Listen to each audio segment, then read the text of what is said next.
तर पहलगाममध्ये पुण्यातील 2 पर्यटकांनी आपला जीव गमावलाय। संतोष जगदाळे आणि कौस्तुभ गणबोटे यांचा मृत्यू झालाय। दोन्ही कुटुंब कमिन्स कंपनीमधील आपल्या मित्रपरिवारासोबत अगदी काही दिवसांपूर्वी 3च दिवसांपूर्वी काश्मीरला सहलीला गेलेले।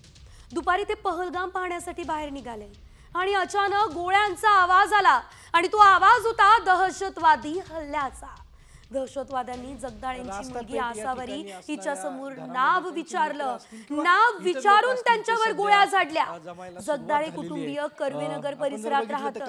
गोळीबार झाला तेव्हा जगदाळेंची पत्नी प्रगती आणि गणबोटे यांच्या पत्नी संगीता अगदी काही अंतरावर होत्या। त्या घटनेनं आसावरीसह या दोघींनाही जबर मानसिक धक्का बसला।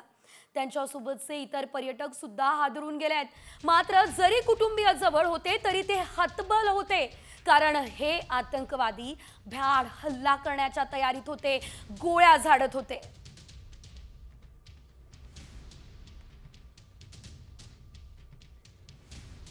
गणबोटे कुटुंब आहे।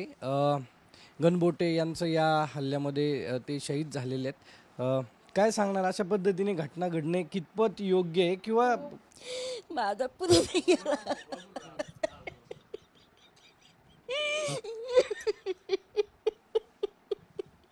कुटुंब एवढं मोठं होतं ना की बस विचार का सगळा आधार यायला सर। त्याच मेन त्यांनी शून्यातनं वर केलंय सगळं, झिरोतनं।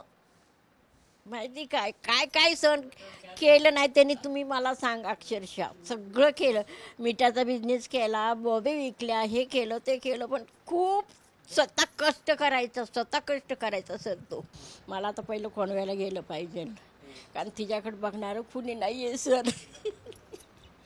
एकटेच गेले होते का दोघं गेले? नवरा बायको गेलते आणि मित्र जगदाळे म्हणून आहे, त्याची बायको आणि मुलगी असं। जे कुटुंब आहेत जगदाळे आणि गणबोटे यांच्यावरती पुण्यामध्ये अंत्यसंस्कार केले जाणार आहेत। कॅमेरा आदर्श कटकेसह सागरवाड, साम टीव्ही।